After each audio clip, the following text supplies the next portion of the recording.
Las opiniones vertidas en el siguiente programa son responsabilidad de quien las emite y no representan necesariamente el punto de vista de la Universidad Autónoma de Aguascalientes. Radio UAA presenta Prospectiva 94.5. Un espacio para analizar el entorno político, social y económico de la mano de los profesionales. Prospectiva 94.5. Comenzamos.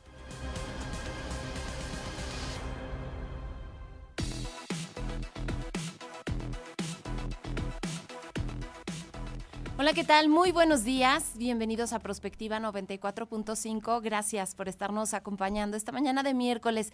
Ya es mitad de semana, es 10 de septiembre de este año 2025. Agradecer a las personas que nos están siguiendo a través de la señal de nuestra estación universitaria. Estamos completamente en vivo en el 94.5 de frecuencia modulada. Gracias a todos los que nos están acompañando, que se están trasladando de un punto a otro en la ciudad desde sus autos, a quienes nos escuchan pues en sus casas, en sus trabajos. Bienvenidos sean todos ustedes. También estamos en vivo en el canal 26.2 UATV. Gracias a quienes nos acompañan a través de la transmisión en vivo que tenemos en Facebook Live y en YouTube. Estamos como Radio UAA 94.5 FM. El día de hoy vamos a platicar de la prevención del suicidio, pero desde la perspectiva o el punto de vista de abuso sexual y por supuesto de la comunidad LGBTIQ+. Ojalá que nos puedan acompañar, es un tema bastante interesante. De hecho, hoy la rectora tiene un tema, un evento ahorita precisamente a las 9 de la mañana que tiene que ver con el suicidio, y es que se tienen que llevar a cabo acciones conjuntas para abatir esta problemática que es bastante dura aquí en Aguascalientes. Por supuesto, tenemos la información de lo que está pasando a nivel nacional, muchos temas, hoy con la novedad de que pues otra persona de alguna manera vinculada con este asunto del huachicol fiscal, pues parece que hubo un accidente y bueno, pues también se reporta desde la dependencia, la CEMAR, que hubo un fallecimiento. Entonces vamos a platicar de todo esto y mucho más, el presupuesto, etcétera. Como todos los días, le doy la bienvenida a mi compañera en la conducción, María Hernández. ¿Cómo estás, Mari? Buenos días. Hola, Leti, buen día a todo nuestro auditorio. Y pues efectivamente creo que el tema de suicidio es interesante estar hablando de él, pues para tratar de buscar la manera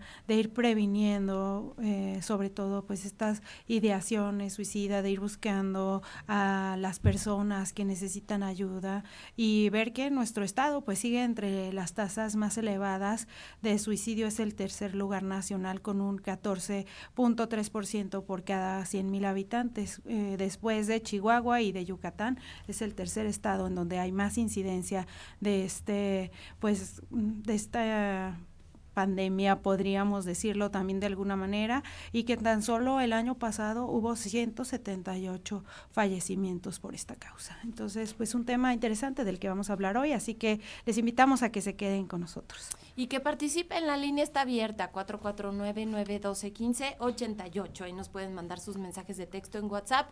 Estamos en las redes, les decía, en Facebook, también en Instagram como Radio UAA 94.5 FM. Gracias a Checo Pacheco, gracias a Naomi Márquez que nos están apoyando en los controles técnicos, y vamos a iniciar precisamente con nuestro resumen.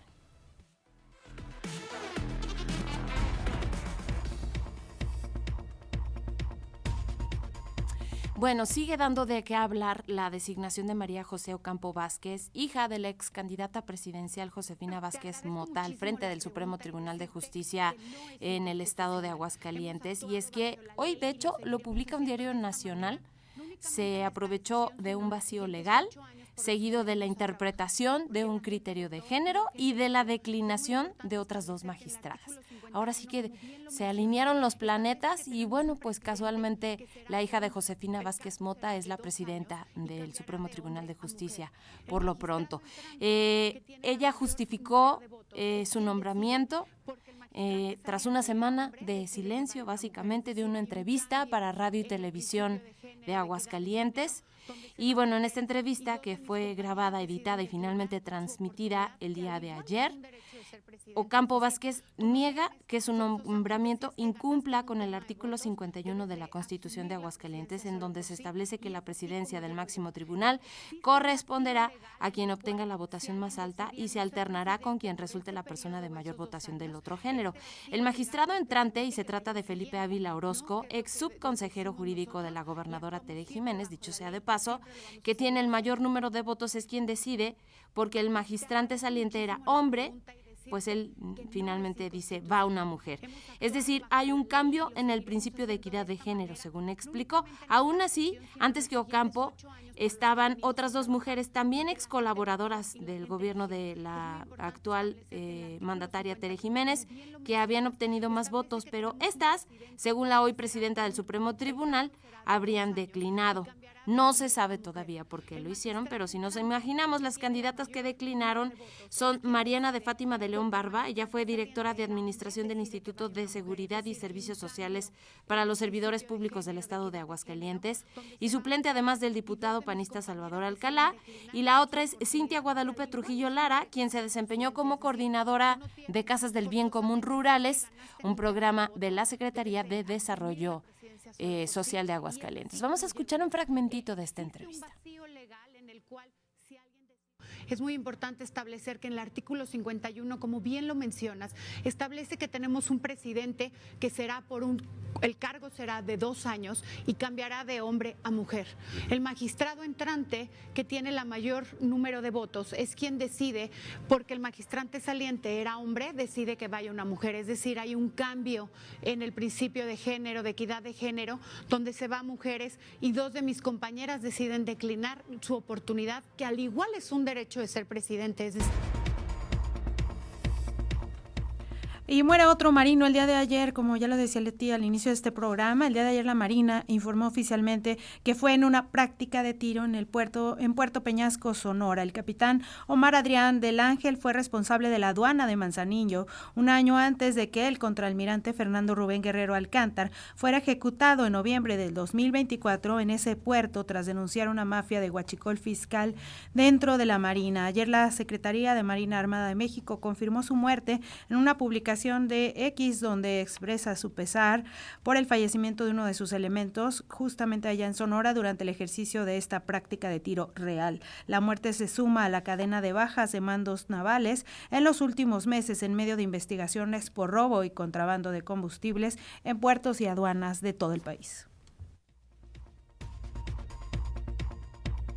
Y en la Cámara de Diputados se aprobó una reforma, esta es al artículo 73 de la Constitución, para facultar al Congreso a elaborar una ley general contra la extorsión, mediante la cual se homologuen las penas de cárcel por este delito en todos los estados y se persigan los casos de oficio sin necesidad de denuncia por parte de la víctima. Para combatir este ilícito, que también afecta a negocios y gobiernos municipales, a particulares, la iniciativa presidencial busca incentivar la coordinación entre los diferentes niveles de gobierno, perseguir el delito de oficio sin necesidad de denuncia de la víctima y homologar las penas de cárcel a nivel nacional, las cuales hoy son pues muy dispares en cada entidad federativa.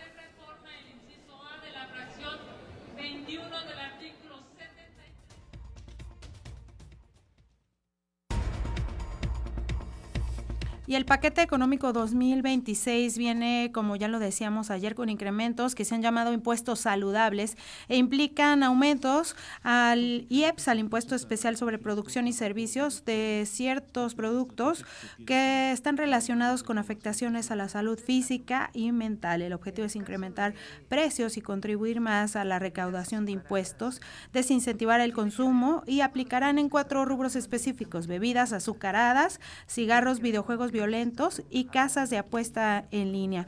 Estaba viendo que en la encuesta nacional de ingreso y gasto de los hogares, un promedio de 47,674 pesos se destinan por familia al consumo de alimentos, bebidas y tabaco. Ayer justamente la presidenta Claudia Sheinbaum señaló que el incremento se usará para el Fondo de Salud, con el que se atenderá a personas que sufren padecimientos vinculados al consumo de estos productos. Lo que habrá que ver es que tanto realmente disminuye el consumo o se dejan de comprar estos videojuegos o de hacer estas apuestas en línea. Pero vamos a escuchar lo que dijo la presidenta. En el caso de bebidas azucaradas, y tiene que ver, todos los fondos que se recauden van directamente a un fondo de salud, y tiene que ver con lo que hemos estado hablando aquí del daño que provocan las bebidas azucaradas. Es una decisión no recaudatoria, sino que tiene que ver con la salud de las y los mexicanos. Y en temas internacionales, ayer Israel lanzó un ataque aéreo contra líderes de Hamás en Doha, la capital de Qatar, pero el movimiento islamita palestino indicó que su liderazgo sobrevivió a los bombardeos y que Tel Aviv fracasó en su intento de asesinar a los miembros de su delegación en la ciudad qatarí. Qatar se reserva el derecho de responder a Tel Aviv y que no tolerará, dicen que no tolerará ninguna violación a su soberanía, afirman en conferencia de prensa el ministro, el jeque Mohammed bin Abdulrahman. Él añadió que tras el ataque su país canceló la mediación que llevaba a cabo para alcanzar un alto al fuego y un acuerdo sobre rehenes entre Hamás e Israel. Qatar es un aliado clave del gobierno de Washington y ha fungido como mediador junto con Estados Unidos y de Egipto en el conflicto entre Israel y el Movimiento de Liberación Palestino al albergar distintas rondas de conversaciones.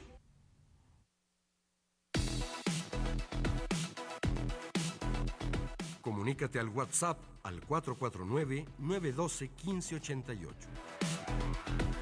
Búscanos en Facebook como Radio UAA o en Instagram, Radio UAA 94.5 FM.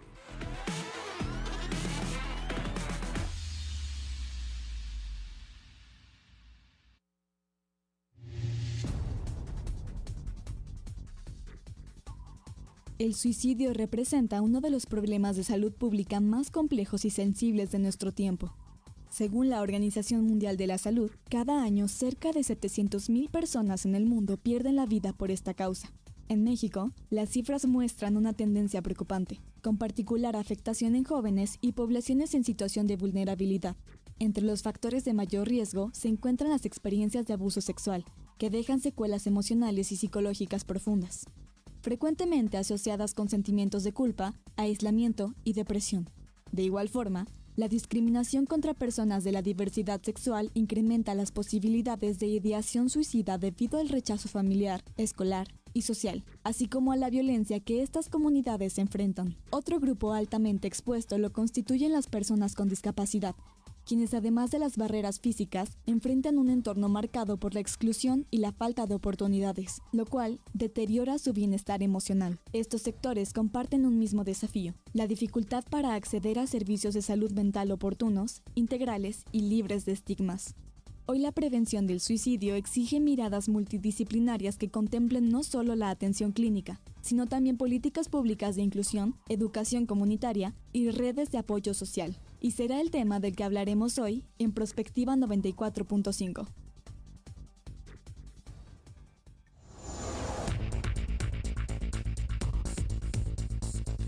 Ya son las 9 de la mañana con 13 minutos, pues es el tema el día de hoy, la prevención del suicidio desde el punto de vista del abuso sexual y la discriminación de la población que pertenece a la comunidad LGBTQ y más. Y bueno, están con nosotros dos especialistas. Le damos la bienvenida a Alejandra Madera, ella es sexóloga. Hola, gracias. Buenos días. Buenos días. Y también está con nosotros Juan Pablo Reynoso, psicoterapeuta, especialista en terapia dialéctica conductual. Bienvenido, Juan Pablo. Encantado de estar de nuevo aquí. Gracias a los dos por estar aquí con nosotros. Y estaba leyendo información respecto, en una primera instancia de la comunidad LGBT y Q+, a propósito de estas ideas suicidas que tienen, y son estadísticas que de verdad nos hacen pensar que, como decía la cápsula, hace falta mucho que hacer, desde la aceptación hasta el diseño de políticas públicas. En México, más del 50% de las juventudes que pertenecen a la comunidad han considerado el suicidio en el último año. ¿A razón de qué? Es un tema bastante complejo, la verdad es que no es tan sencillo como se parece, no es solamente acudir al terapeuta, psicólogo, psiquiatra, sino que es un problema a nivel social en el que impacta a todas las juventudes y En este caso, en la comunidad LGBTIQ+, pues los más vulnerables o las más vulnerables son las personas trans y no binarias, precisamente por este estigma que tienen sobre estos roles, ¿no? Que tienen que ser el hombre como tiene que ser, la mujer como tiene que ser, y que muchas veces en las familias se piensa que estas personas están confundidas o tienen alguna enfermedad, cosa que eso ya se desestimó desde hace mucho en el manual psiquiátrico, de la salud mental, y aquí el especialista nos puede decir, pero sí el rechazo familiar es uno de los factores más comunes, el rechazo familiar y después el rechazo social. ¿Por qué? Porque no encuentran empleo. La economía juega un factor fundamental en este también sector, ¿no? Pero el rechazo, la discriminación, el hecho de que no tengan acceso a las diferentes oportunidades laborales, incluso de estudios, ¿no? Las personas trans realmente se encuentran muchas veces segregadas de la educación pública. ¿Cómo, digamos, se va acumulando esta, hasta cierto punto, frustración en una persona de la comunidad cuando ha tenido este rechazo en su familia, en el entorno estudiantil, etcétera, y hasta dónde puede llegar, digamos, derivar incluso en un suicidio? Creo que esa es una temática súper importante y muy linda como la conceptualiza Alejandra, porque justo hay una línea en común bien interesante que es la invalidación. No sé si recuerdan la vez pasada que pude estar por acá, hablábamos de eso, ¿no? De cómo no reconocemos como valiosos las emociones, las experiencias de las personas, y si tienen una forma particular de sentir, eso hace que se genere una desregulación emocional, como lo conceptualizamos acá los psicólogos, los terapeutas de BT, ¿no? Y hay algo bien interesante que justo pasa con las personas de la diversidad y específicamente con las personas trans, y es que se enfrentan a esta invalidación de manera constante en todas las áreas de su vida prácticamente, ¿no? Es una invalidación que actualmente conceptualizamos y es un tema bien interesante porque es de este año, prácticamente del 2025, como invalidación traumática. Es un concepto que viene desde la doctora Melanie Harnett o Hearn, y es bien interesante porque nos fuimos dando cuenta de que seguro han escuchado del trastorno de estrés postraumático, ¿verdad? Que está muy asociado justo a las personas que han vivido un conflicto, ya sea armado o todo esto de las guerras que se veía mucho en Estados Unidos, ¿no? Estas reacciones que a veces las personas tienen cuando ven algo que les recuerda ese evento que puso en riesgo su vida. Algo de lo que nos hemos estado dando cuenta es que esta invalidación constante tiene efectos muy similares a los que tiene el trastorno de estrés postraumático. A ese nivel llega la invalidación. Y es bien difícil conceptualizar esto porque a veces nos enfrentamos justo a estas problemáticas que tienen que ver con todo un sistema y con estas conceptualizaciones como generación de cristal, etcétera, etcétera, etcétera, que son muy desafortunadas, la realidad. Porque me imagino en estas instancias, también ahora sí que dirigido al tema, ¿no? Víctimas de abuso sexual, por ejemplo. Me imagino toda la invalidación que sufre una persona trans al ir a un lugar a, ahora sí que poner una denuncia, ¿no? Esa invalidación que puede surgir desde los aparatos que hay en ese lugar, de no saber cómo dirigirse a esa persona, no hay protocolos especializados, y la invalidación no solamente se queda en la familia, como bien dice la compañera, sino está en todo el sistema. Claro. ¿Qué tan efectivas son las políticas que se implementan, por ejemplo, en las empresas, en las escuelas, en las instituciones? Está todavía bastante... Estamos en pañales en cuanto a esas políticas. En las empresas me parece que ni siquiera se abordan estos temas.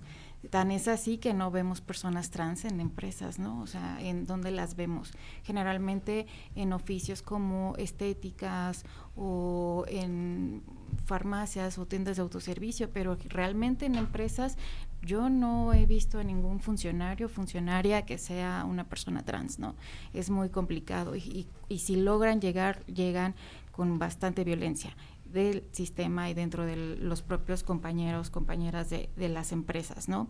Entonces, desde ahí parten, ¿no? Ni siquiera se encuentran ahí, desde ahí tendríamos que estar abordando eso, ¿por qué no existen estas personas en los diferentes ámbitos laborales, ¿no? Y profesionales? Y es que esto también se traslada no solo con la comunidad LGBTIQ+, sino también que viene un entramado desde la infancia con estos roles, estos mandatos de género en el que 8 de cada 10 las personas que se suicidan son hombres. Entonces, si bien las mujeres somos quien más lo decimos, pero nosotras sí nos atrevemos a pedir ayuda, sí nos acercamos a las instituciones o asociaciones. Los hombres no. Los hombres, por este justo mandato de la masculinidad, se ven orillados a no hablar con nadie y toman la decisión de el suicidio, ¿no?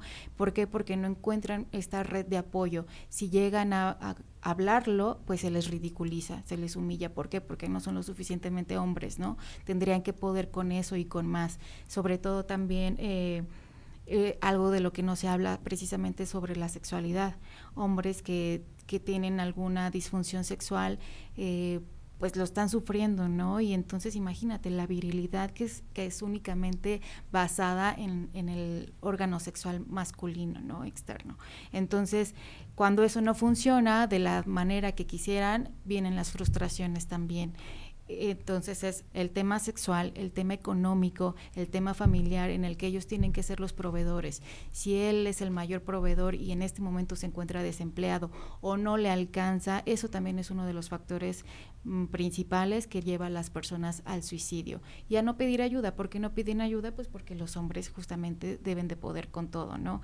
Imagínate cómo se va a ver un hombre pidiendo ayuda. Ay, pues se va a ver bastante lo feminizan mucho, o sea, es como, o lo tachan de débil. Y en un país como el nuestro, súper machista, pues imagínate, súper mal visto que los hombres pidan ayuda. Ni siquiera se habla de temas vulnerables, ¿no? Entre amigos, yo luego a veces veo que los hombres es muy superficial, nadie habla de, oye, la estoy pasando muy mal, o mis hijos, o mi esposa, o quien sea su red no está haciendo como quisiera y no se habla. Hay un estigma ahí muy fuerte, entonces, como no pueden pedir ayuda por estos mandatos, entonces llegan al suicidio. Por eso son quienes más se suicidan, que son los hombres, y eso viene desde la infancia, o sea, desde, como bien lo decía aquí el compañero, pues si no se les habla de las emociones desde la infancia, si no se les reconoce, si no saben, muchas veces a mí llegan en talleres hombres y ni siquiera saben distinguir qué emoción es la que están sintiendo, si es enojo, si es tristeza, si es frustración, si es desesperación, si es vergüenza.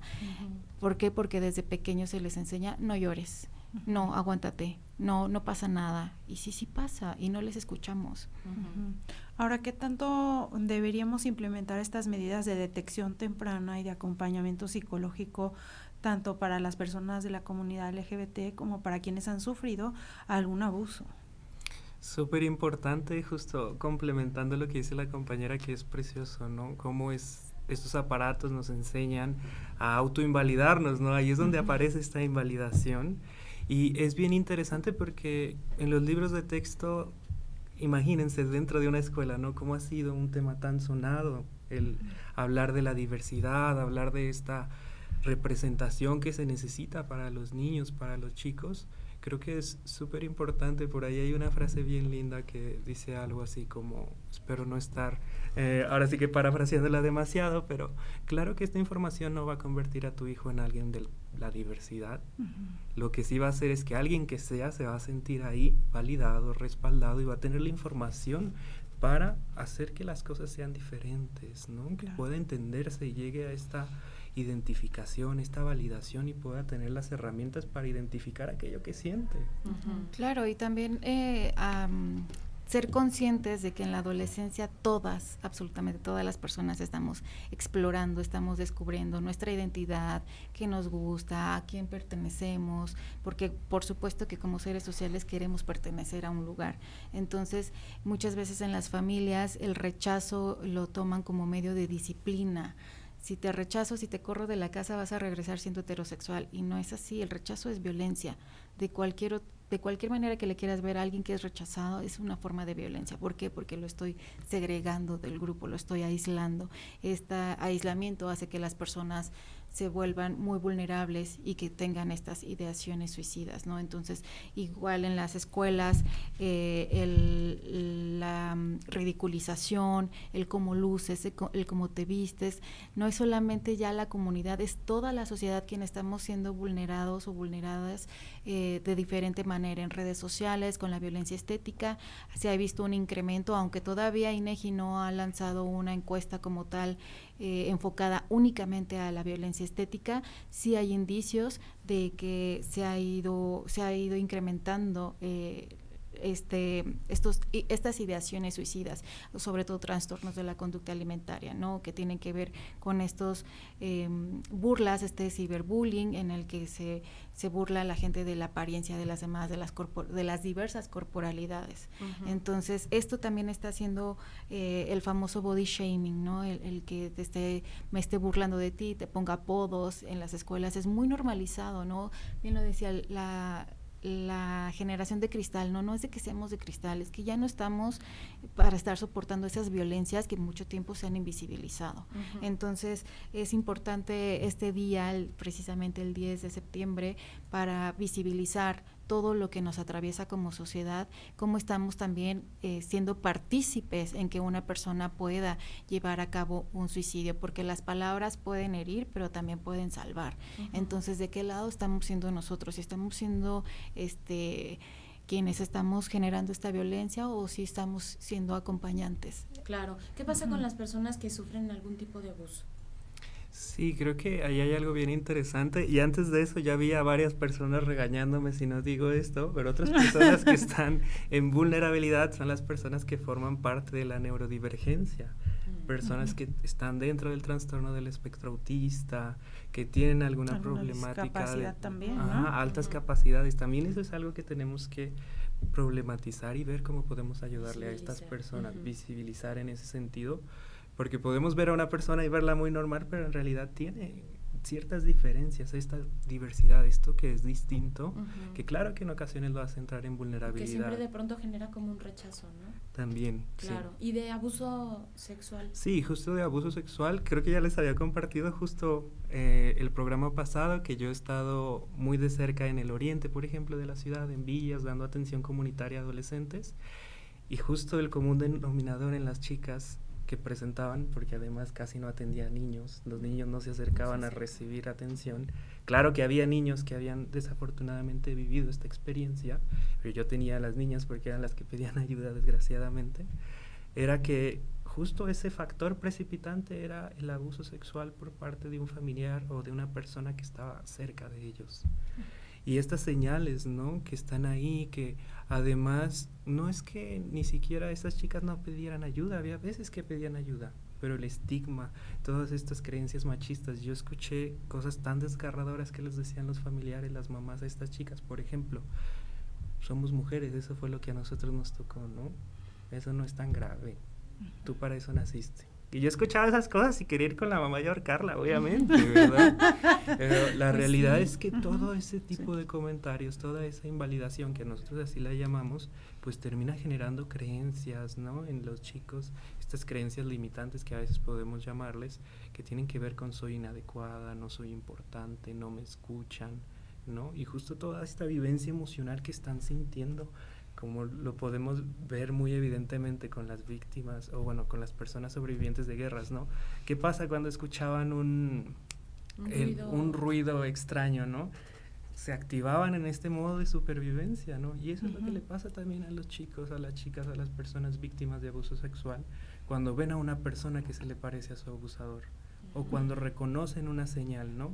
Queda en su sistema nervioso registrado ese evento, de verdad. Entonces es curioso ver cómo en clase podemos ver a una chica, un alumno, estamos hablando de estos temas y el chico se pone muy mal, o la chica se pone muy mal y quiere salir de ahí, no quiere saber nada del tema, y es porque está viviendo las secuelas de ese evento. No solamente se quedó con que sea un superviviente y ya, sino es todo lo que pasa después.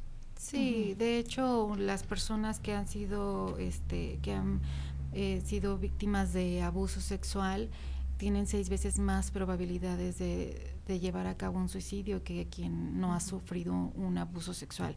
Y ahora que lo mencionabas, el abuso sexual infantil, por ejemplo, es muy complejo porque pensamos que se ve reflejado en la rebeldía, en la violencia, en que si el niño es agresivo, en que si la niña se viste muy hipersexualizada.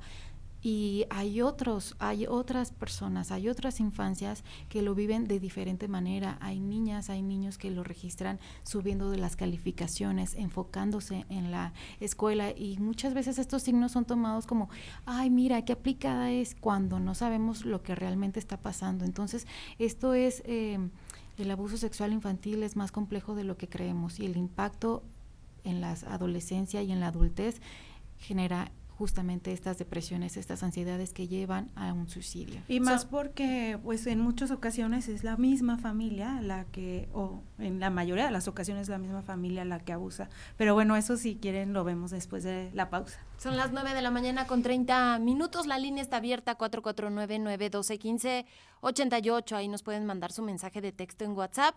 En las redes estamos como Radio UAA 94.5 FM. Prospectiva 94.5.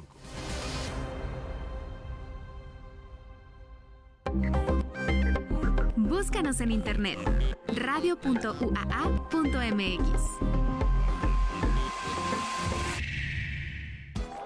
En Morena cabemos todas y todos.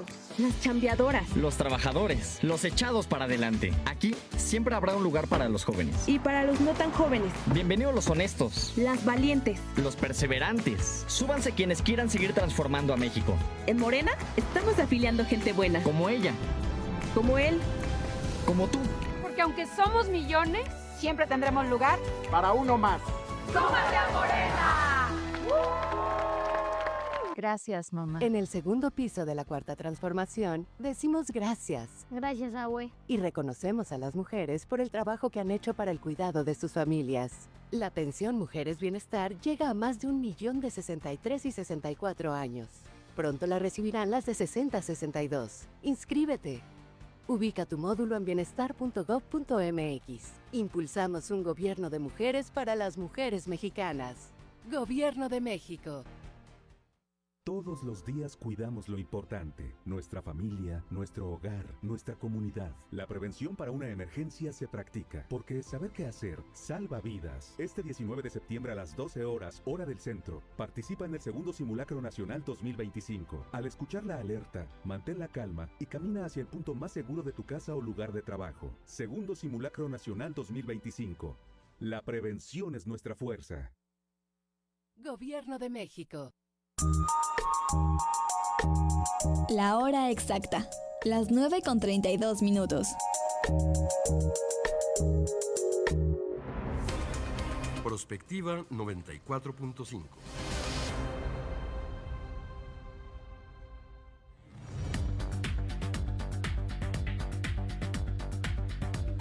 Son las 9:32 a.m. Estamos hablando de la prevención del suicidio desde el punto de vista de quien sufre un abuso sexual o la discriminación de la población LGBTQ y más. Y bueno, están con nosotros Alejandra Madera, ella es sexóloga, y Juan Pablo Reynoso, que es psicoterapeuta, especialista en terapia dialéctica conductual. Y bueno, decía Mari, esta cercanía de pronto de quien es el abusador puede ser un familiar, puede ser un amigo de la familia. En la mayoría de los casos se da pues así.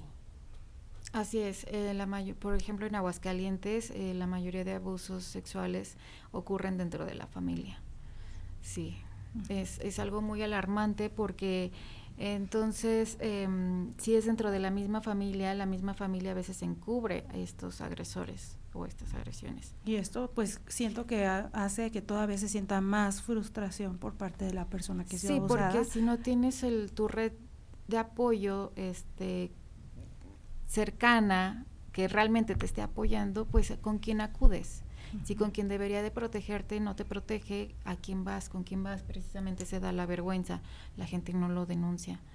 mucho menos los niños. Y se detonan, digamos, estas ideaciones suicidas en el último de los casos, ¿no? Justo me llama mucho la atención que Alejandra mencione lo de la vergüenza, porque es algo que pasa. Las personas víctimas de abuso usualmente tienden a sentir esta vergüenza injustificada o esta culpa injustificada que no se apega a los hechos que vivieron, pero muchas veces ellos se sienten los responsables de aquello que pasó. Y tiene que ver justo con cómo la invalidación de su entorno entra a descalificar aquello que sienten. Y yo creo que no hay un signo más grande de invalidación que te atenten contra tu cuerpo, que atenten contra esa parte tan importante como lo es un derecho fundamental también, ¿no? El desarrollo sexual de las personas, de las juventudes. Claro, de explorar, de vestirte como tú quieras sin tener que ser violentada, ¿no? Por eso, por cómo luces. Y ese es otro de los factores, ¿no? El hecho de que también muchas veces las autoridades dicen, es que ¿a qué hacías a esa hora fuera de tu casa? Una persona decente no anda a esas horas fuera de su casa. Claro. Y una persona, ¿cómo ibas vestida? Una persona decente no se viste de manera provocativa. Siempre es culpabilizando a la persona que fue víctima y no a quien agrede, ¿no? La vista siempre debería de ser a quien agrede y no a quien ha sido víctima. Y decías algo importante, que de pronto las denuncias que ya se presentan ante las autoridades es porque llegaron a un hospital, quizás, y pues ahora sí que se involucra a otras personas que igual fomentan precisamente que se lleve a cabo la denuncia, pero si no es así, como decíamos, luego la familia tapa, oculta, trata de manejar. Claro, también en las escuelas, por no meterse en problemas, las escuelas no denuncian, por ejemplo, ¿no? Y aquí en Aguascalientes se ha visto bastante, incluso en colegios, ¿no? Que hay abuso por parte de las familiares, y pues las escuelas se ven atadas de manos, ¿no? Porque les da miedo o que reciben amenazas las maestras o los docentes, y no denuncian, y el niño o la infancia sigue siendo víctima, ¿no? Entonces desafortunadamente es un problema social, y la estructura está tan entramada de tal manera que es muy difícil poder abordar esto de una sola, no hay como una receta mágica, tendríamos que hacer toda una reconfiguración social en sistema también de salud educativo, y ya lo decía, no siempre lo repito, de manera social, que estamos haciendo para llevar a las personas a este punto, ¿no? La no visibilización, la ridiculización de personas neurodivergentes, o el hecho de que, es que ya está de moda, que todo el mundo tiene depresión. No es de que esté de moda, es que sí está subiendo el índice de problemas de salud mental. ¿Por qué? Porque ya lo vimos, la economía es más difícil, ya no alcanzan las viviendas, que ese es otro tema, pero que va dentro de lo mismo, ¿no? O sea, uno de los factores que lleva a los hombres a suicidarse precisamente es el tema económico. Ahora, ¿qué tanto en las políticas públicas que se impulsan para la prevención del suicidio se ven todos estos detalles y todas estas aristas, o se trata, digamos, a poblaciones en específico de acuerdo a sus circunstancias? Yo creo que nos estamos quedando muy, muy cortos y cortas en este sentido, porque si bien ya existe este día, ¿no?, de la visibilización, pero tendríamos que hacer más campañas, ir a los lugares más vulnerables, acercarnos, así como hay campañas de vacunación, así debería de existir campañas precisamente de concientización sobre la prevención del suicidio, porque sí se puede prevenir, no es algo que no podamos hacer nada al respecto, ¿no? Y no es una situación individual, es algo que afecta como sociedad, y que nosotros también como sociedad impulsamos a que alguien lo lleve a cabo, o bien que desestime la idea, ¿no? Ahora, decíamos, una de las principales causas es la no aceptación desde la familia, o en el caso de los abusos o violaciones sexuales, pues esto, ¿no?, de que la familia quizás no responde a la altura de las circunstancias, por decirlo de alguna manera. ¿Cómo podemos nosotros como papás, pues en primera instancia aceptar, plantear algún tipo de apoyo, sobre todo porque yo he escuchado muchos casos de personas que son de la comunidad, que es justamente ahí donde empieza el problema, en la no aceptación de la familia, y además que los lleva a pensar o a tener estas ideas suicidas? Yo creo que ahí hay cosas bien importantes. Me va a salir un poquito de lo de la diversidad, ahorita tocaré ahí ese tema, pero ahí hay algo bien interesante, porque yo cuando me ha tocado ir a hacer un abuso, una denuncia de abuso, no, una denuncia de abuso, perdón. Es bien interesante que la familia no quiere colaborar, ¿no? Y desafortunadamente es porque los familiares también han tenido este tipo de experiencias, ¿no? Uh-huh.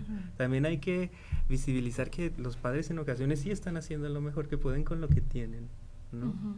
Entonces es bien interesante también no ver a los padres como enemigos o ver a los padres como personas que están ahora sí que intentando encubrirlo todo el tiempo, sino que en ocasiones es no tener las herramientas, no tener la información, no tener, ahora sí que es ese miedo del estigma que hay, ¿no? Uh-huh. Y que comiencen a cuestionarse, que comiencen a observar este tipo de situaciones y se acerquen a profesionales. Creo que también este es un llamado para a las autoridades, porque ideas hay buenísimas, proyectos científicos, proyectos con esta información hay, lo que no hay es recurso, y eso es muy frustrante. Uh-huh. Yo creo que el simple hecho de comenzar a observar y trabajar esta aceptación de la problemática, ¿no? De decir, esto está pasando. Uh-huh. ¿A quién me puedo acercar? ¿Qué personas hay? ¿Qué alternativas hay para que yo pueda informarme al respecto? Afortunadamente la inteligencia artificial nos puede dar un poco de luz, ¿no? Uh-huh. Al respecto. El comenzar a investigar es una herramienta súper valiosa y es algo que tenemos que generalizar cada vez más en las personas, su curiosidad, el poder buscar ese conocimiento, creo que es sumamente importante. Uh-huh. Y que no, el hecho de que no entiendas a tu hijo o hija, no significa que no le puedas aceptar o dar el acompañamiento. Claro. No tenemos que entender todo, porque muchas veces queremos entender y de dónde vino y por qué, de dónde salió, y no, simplemente así es esa persona y no necesitamos entender más ni meternos a la enciclopedia a ver qué, porque ni siquiera hay muchos especialistas que se sigue estudiando de dónde o quieren encontrar como el gen. No, así es la diversidad de cuerpos, diversidad de personas, diversidad de gustos, diversidad de corporalidades, y eso es lo que tendríamos que aceptar y comprender. No hay más para respetar, ¿no? Entonces eso sí es como muy muy importante, y creo que también se debería de en las escuelas realizar los protocolos para detectar el bullying. Uh-huh. Porque incluso en universidades como esta se sigue dando, ¿no? O sea, desafortunadamente las burlas, la ridiculización, que afortunadamente yo veo ahora a muchas juventudes muy diversas, que uh-huh. se visten como quieren, y eso me encanta, a comparación de cuando yo estudiaba, ¿verdad? Que todavía era, si te salías un poco de la norma, híjole, uh-huh. te señalaban horrible. No, nuestras generaciones era un secreto hasta la muerte. Sí, sí. Entonces sí. Ahora, ¿qué tanto en estos días como de la prevención del suicidio y todo, vemos cifras y cifras, pero no vamos al fondo en cuanto a cómo tratar de realmente prevenir las conductas o las ideaciones suicidas de sobre todo los jóvenes, ¿no? Justo eso, escucharles, acercarnos, escucharles. A veces sí dan señales, pero ay, estás loca o estás loco, o sea, se les invalida, se les hace un lado, te burlas, ay, sí, ya vas a empezar, ay, tú y el drama. O sea, empezar realmente en lo individual, cada quien, pensar qué estamos haciendo para ayudar a alguien, ¿no? Si yo no tengo herramientas para ayudar, ¿con quién me puedo acercar? ¿A dónde puedo ir? ¿Con quién puedo pedir ayuda?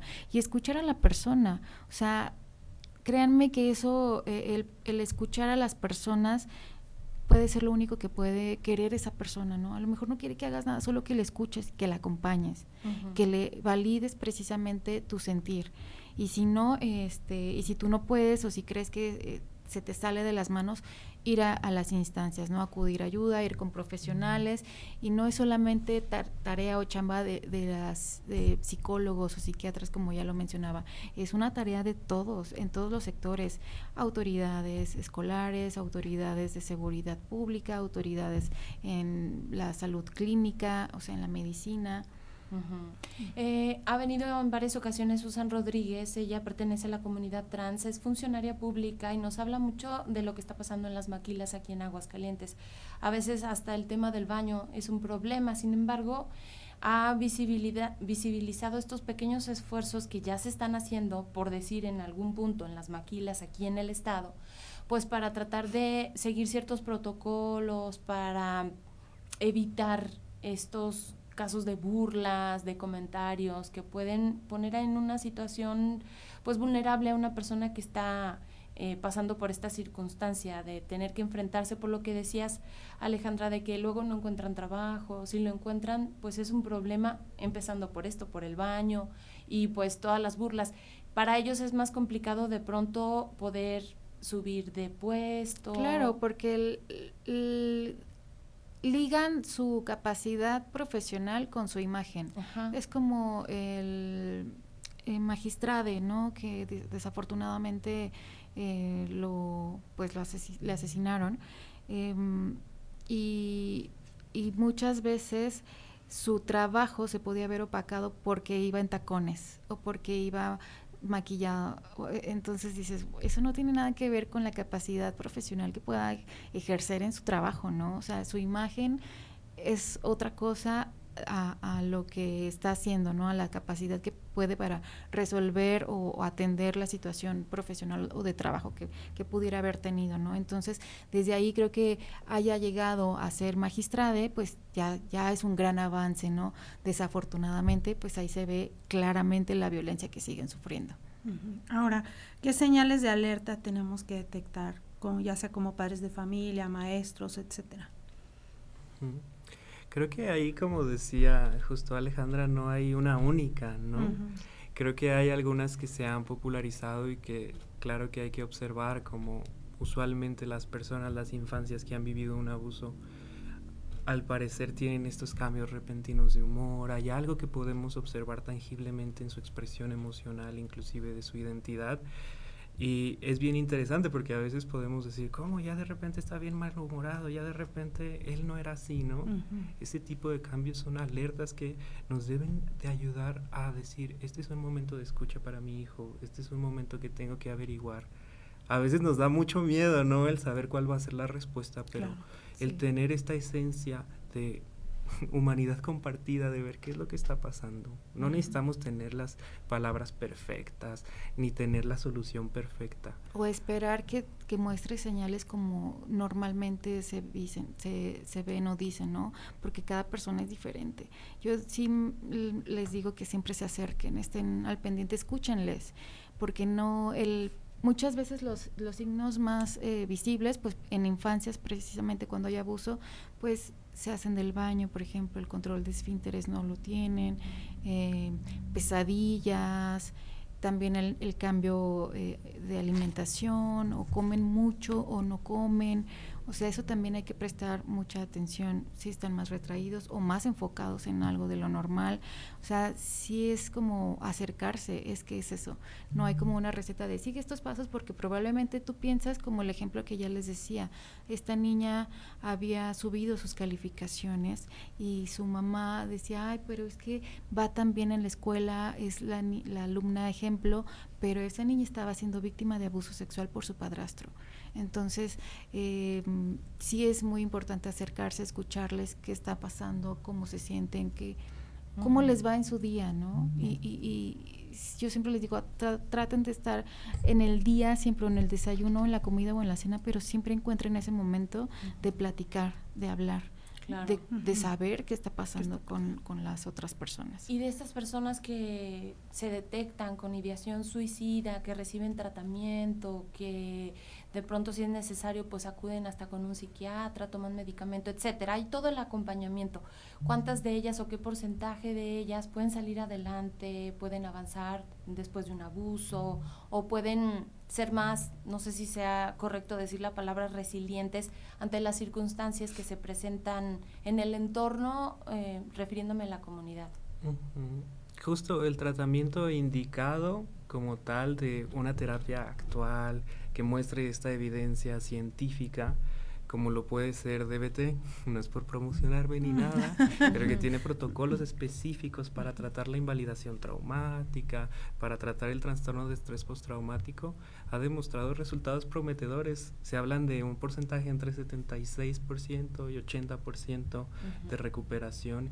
y también de que los síntomas del TEPT, del trastorno de estrés postraumático, se reduzcan, y además de que es un tratamiento contextual, es un tratamiento que también va por varias fases. De hecho, justo esa es una cosa bien interesante, porque la mayoría de los tratamientos esperan a que ya no tengan ideación, a que ya no estén en riesgo los consultantes para poder tratar el trauma, porque tratar el trauma o este tipo de experiencias es algo que los hace entrar en un descontrol conductual muy grande. Pero ¿qué pasa? Te lleva de por vida, ¿no? Que te lleva de por vida. Estar en tratamiento, digo, yo creo que la mayoría de las personas deberíamos de tomar terapia, yo siempre los mando a terapia. Pero ¿qué pasa con las personas que la causa de la ideación es el abuso? ¿No? Nunca llegan a tratar el trauma. Esa es una temática bien importante.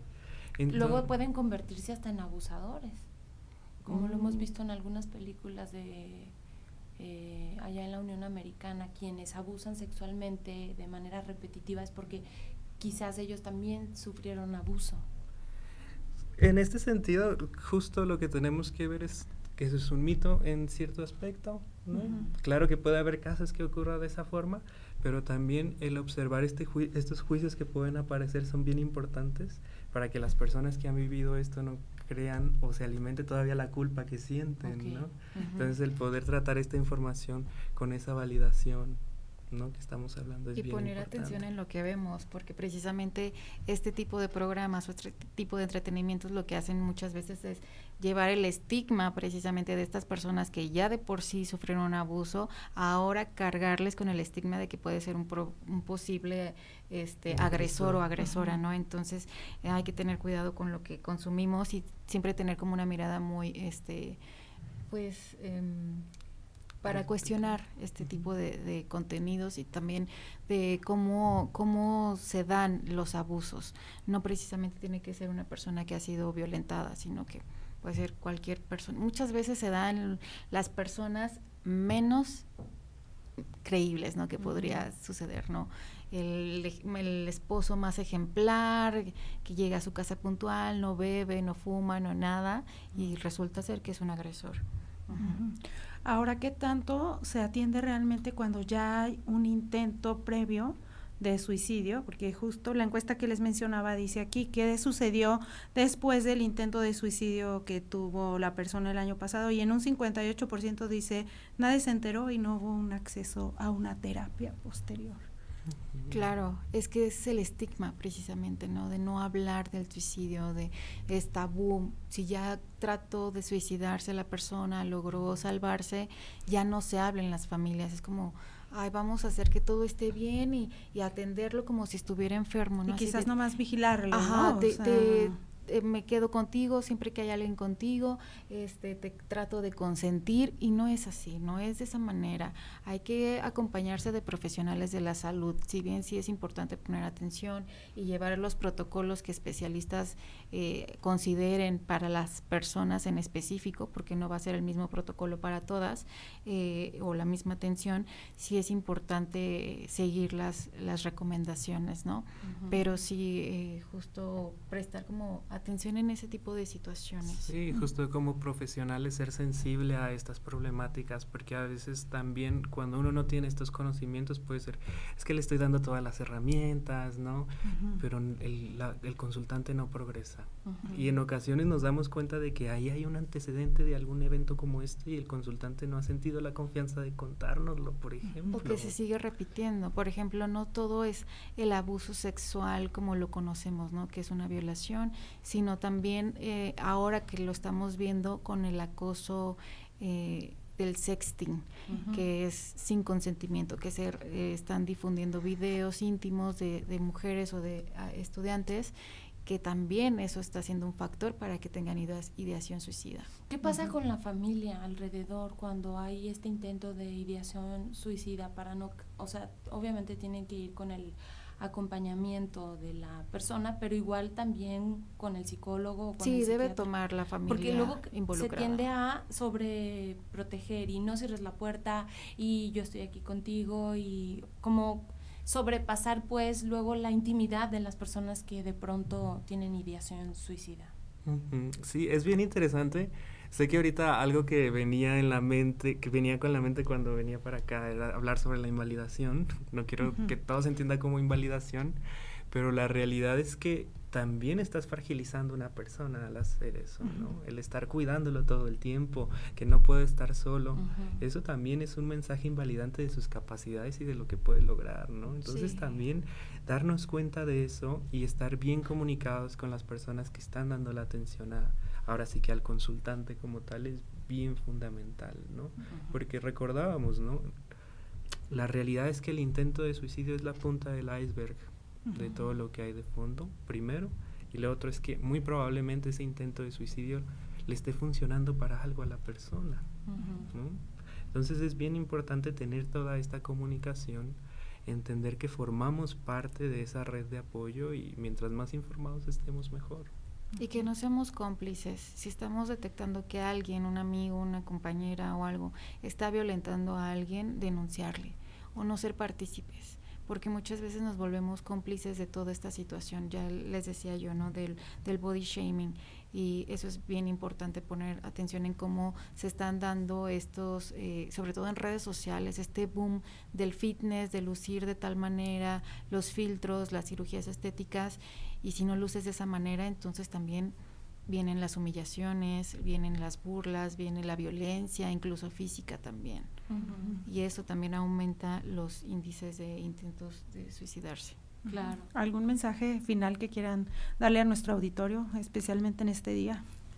Pues justamente que se acerquen con especialistas, que investiguen sobre el tema, de qué va, y también que consideren como individuos qué están haciendo al respecto cuando ven a una persona vulnerable, o si le están permitiendo ser vulnerable o no, y si yo misma o misma me estoy pudiendo mostrar vulnerable, y si no, ¿por qué? ¿Qué está pasando en mi entorno? Es como cuestionarnos qué estamos haciendo cada quien en lo individual. Justo, también acercarnos a las personas que están a nuestro alrededor, permitirnos dejar el celular un momento y escucharlos atentamente, el intentar hacer este esfuerzo por acercarnos a las personas que están, ofrecerles una escucha sincera, el preguntar, ¿no? ¿Cómo te ha ido? Y el ir reflexionando sobre estos temas también desde qué juicios surgen en mí, ¿no? ¿Qué juicios tengo hacia las personas de la diversidad? ¿Qué hay por ahí? ¿Qué creencias puede haber por ahí, no? Creo que es algo bien lindo cuando nos comenzamos a cuestionar ciertas prácticas, cuando empezamos a tener esta curiosidad, y como dice Alejandra, ¿no? También si hay algo por ahí que nos esté llamando la atención, hay una señal de alarma con algún familiar, hablarlo, ¿no? Directamente. A veces hay mucho miedo detrás, pero a veces es lo que necesitan estas personas, el decir, la verdad sí estoy considerando el quitarme la vida. Y también perder el miedo a preguntar. Oye, ¿has tenido pensamiento así de quitarte la vida, o alguna vez te ha llegado? O sea, pregunten sin temor, ¿no? Eso también es fundamental. Muchas veces queremos ir así como que, híjole, como que no y como que sí, pero sí hay que atrevernos. Claro. Pues con este mensaje nos quedamos y les agradecemos muchísimo a ambos que hayan venido a platicar sobre este tema tan importante, y ojalá sirva pues para la concientización, la visibilización y la aceptación. Como decías tú, pues ahí hoy día, no sé, muchos esfuerzos, muchas políticas, acciones que se llevan a cabo que pudieran resultar como no suficientes o aisladas, entonces pues hay que trabajar en conjunto. Gracias Alejandra, gracias Juan Pablo por haber estado aquí. Muchas gracias. Gracias a ambos, y muchas gracias a nuestro público que estuvo atento el día de hoy al programa. Los invitamos mañana que nos acompañen. Vamos a hablar sobre estos plaguicidas que se han prohibido desde el gobierno federal, cómo pues se va a asumir desde el tema de la agricultura, la contaminación, el tema de salud, etcétera. Los esperamos mañana en punto de las 9. Gracias a Checo Pacheco, gracias a Naomi Márquez por el apoyo en los controles técnicos, pero sobre todo ustedes que nos acompañan. Que tengan un excelente día. Radio UAA presentó Prospectiva 94.5. Un espacio para analizar el entorno político, social y económico de la mano de los profesionales. Prospectiva 94.5.